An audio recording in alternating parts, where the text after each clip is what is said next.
بسم اللہ الرحمن الرحیم۔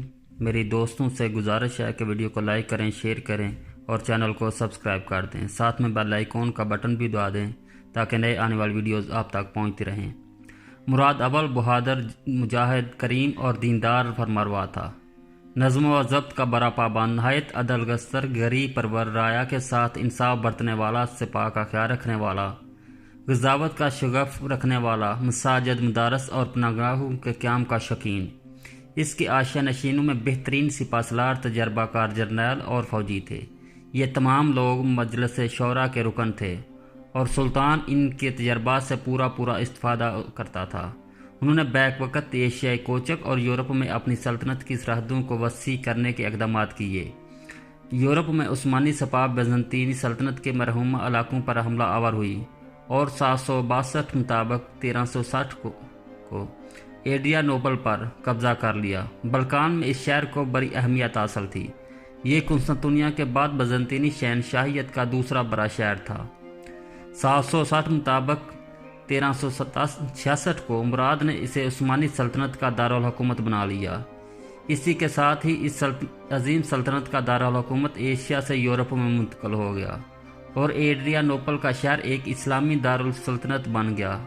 دارالحکومت کی اس منتقلی میں مراد کے پیش نظر درجہ ذیل اہداف تھے: ایڈریا نوبل کے عربی استحکام سے فائدہ اٹھانا اور جہادی سرگرمیوں کے علاقوں سے اس کا قریب تر ہونا۔ یورپی اقالیم جن تک جہاد کی بدولت ان کو رسائی حاصل ہو چکی تھی، انہیں اپنی سلطنت کا حصہ بنانے میں مراد کی رغبت اور ان علاقوں میں اپنے قدم جمانا۔ مراد نے سلطنت کی ترقی اور وسیع استحکام کے تمام ذرائع اور فرمانروائی کے تمام اصولوں کو اس دارالسلطنت میں یکجا کر دیا۔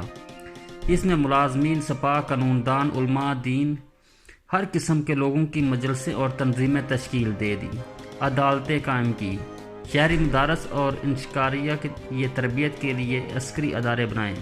ایڈریا نوبل کی سیاسی، عسکری، انتظامی، ثقافتی اور دینی حیثیت برابر قائم رہی ہے تاکہ 857 مطابق 1453 میں عثمانیوں نے قسطنطنیہ کو فتح کیا اور ایڈریا نوبل سے دارالحکومت منتقل ہو کر قسطنطنیہ چلا گیا۔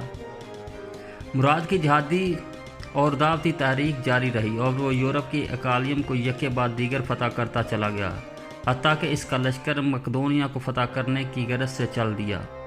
اس کی کامیابیوں کی شہرت دور دور تک پھیل چکی تھی، اس کے بڑھتے ہوئے قدموں کو روکنے کے لیے یورپی بلقانی صلیبی معاہدہ ہوا۔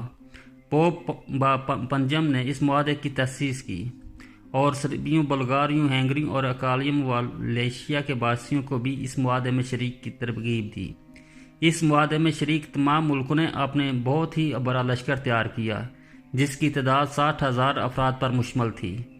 عثمانی سپہ سالار لالا شاہین نسبتاً ایک چھوٹا لشکر لے کر ساتھ اس لشکر جرار کے ساتھ خم ٹھوک کر کھڑا ہو گیا۔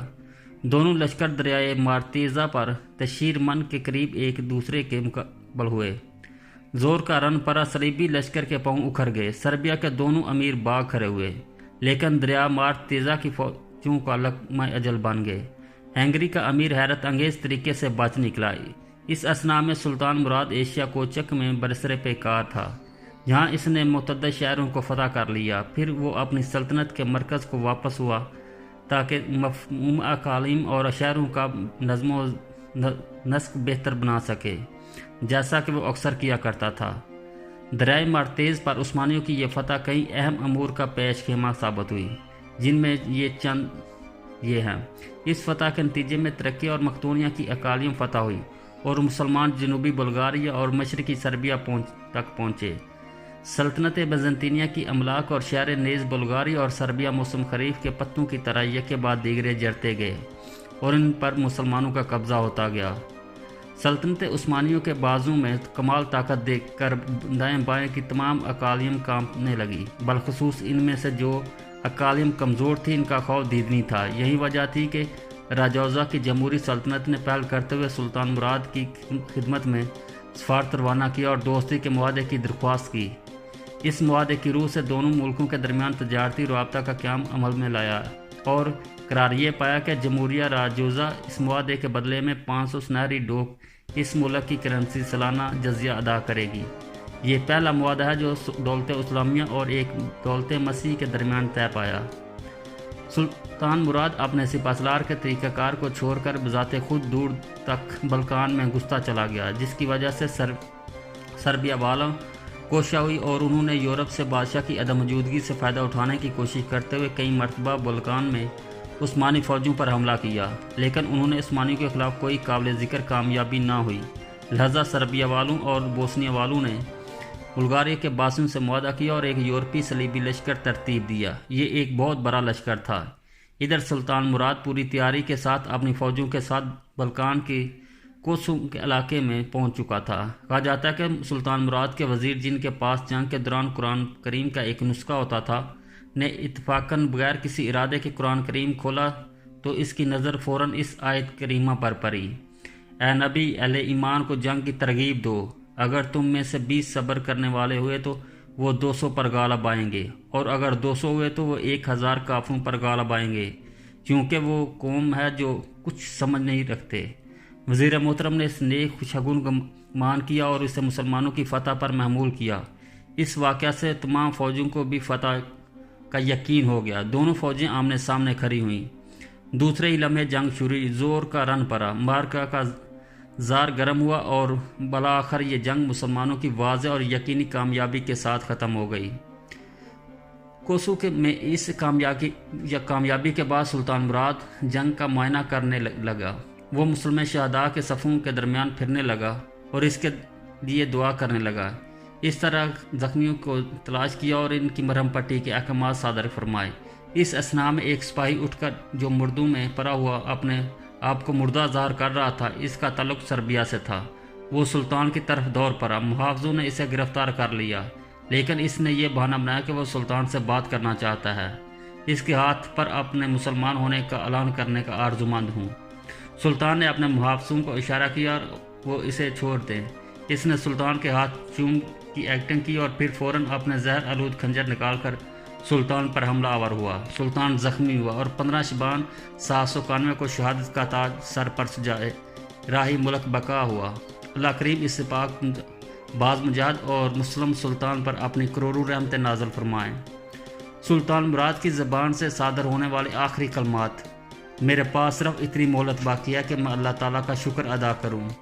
بے شک وہی غیب کی باتوں کو جاننے والا ہے اور اس فقیر کی دعا کو قبول کرنے والا۔ میں گواہی دیتا ہوں کہ اللہ تعالیٰ کے سوا کوئی حقیقی معبود نہیں اور صرف وہی ہے۔ میرا خیال ہے کہ میرا آخری وقت آن پہنچا ہے۔ میں اسلامی لشکر کی کامیابی اپنی آنکھوں سے دیکھ چکا ہوں۔ میرے بیٹے بایزید کی اطاعت کرنا، قیدیوں کو اذیت نہ دینا اور انہیں برہنہ نہ کرنا۔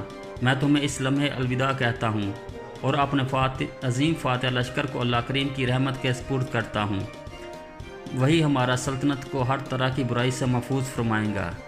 یہ عظیم فرمانروا شہید ہوا تو اس کی عمر 65 سال کی ہو چکی تھی۔ سلطان مراد جانتا تھا کہ وہ راہ خدا میں جہاد کرنے والا ہے اور فتح نصرت اللہ تعالیٰ کے ہاتھ میں ہے۔ اس لیے جب بھی وہ میدان کا زار میں اترتا تو خوب دعا کرتا، بارگاہ یزیدی میں گریہ وزاری کرتا اور اللہ کریم کی ذات پر توکل کرتا تھا۔ ان کی عاجزانہ دعائیں اس بات کا پتہ دیتی ہیں کہ سلطان معرفت خداوندی کا نور اپنے دل میں رکھتے تھے اور بندگی کے مفہوم کو سمجھتے تھے۔ سلطان مراد اس معرکے میں اترنے سے پہلے ان الفاظ میں دعا کرتا: اللہ رحم فرمانے والے، اے آسمانوں کے رب، اے وہ جو دعاؤں کو سنتا ہے، مجھے حزن و ملال میں مبتلا نہ کرنا۔ اے رحمان و رحیم، اپنے عاجز بندے کی دعا کو اس بار قبول فرما۔ ہم پر اپنی رحمتوں کی آسمان سے موسلادھار بارش برسا کے تاریکی کے یہ بادل چھٹ جائیں۔ ہم تیرے دشمنوں کو اپنے سامنے دیکھ رہے ہیں اور ہم کچھ نہیں، صرف تیرے گناہ گار بندے ہیں۔ تم بے دریغ عطا بخشنے والا ہے اور ہم تیرے در کے فقیر ہیں۔ کچھ بھی نہیں، صرف تیرا ایک عاجز بندہ ہوں۔ تو سب کچھ جانتا ہے، اے غیب کی باتیں اور منفی اسرار جاننے والے ذات، اے وہ کہ دل کے بیتوں سے واقف ہے۔ میں سامنے کوئی ذاتی مسلطی اور مصنف نہیں اور نہ مال غنیمت کی طلب مجھے آمادہ جنگ کر رہی ہے۔ میں صرف تیری رضا کا طالب ہوں۔ اے اللہ، اے علیم، اے ہر موجود میں موجود ذات، میں اپنی روح تیرے سپرد کرتا ہوں۔ میری التجا کو قبول فرما۔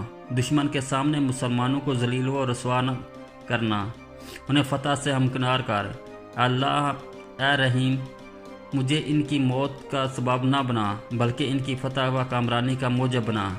اے میرے رب، میں اپنی روح تیرے لیے قربان کرتا ہوں۔ میں چاہتا ہوں اور میں ہمیشہ چاہتا ہوں کہ میں لشکر اسلام کی خاطر شہید ہو جاؤں۔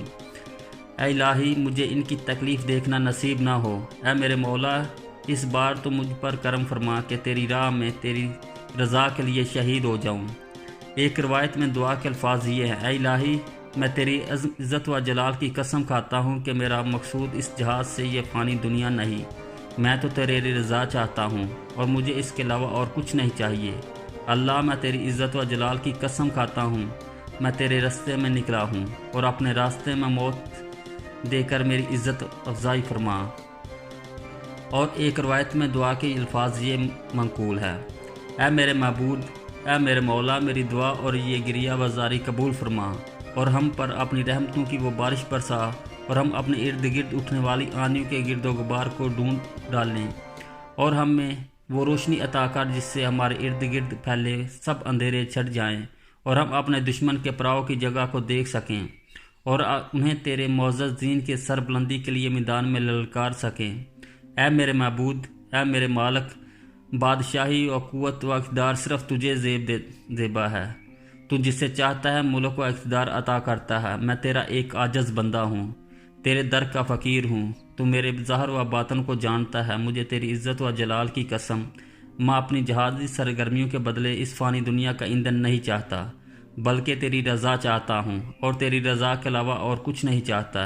اے الہی، میں تیری کریم ذات کی طفیل تجھ سے سوال کرتا ہوں کہ مجھے تمام مسلمانوں پر قربان کر دے اور مجھے کسی مسلمان کی راہ مستقیم کے سوا کسی اور راہ میں موت و ہلاکت کا سبب نہ بنا۔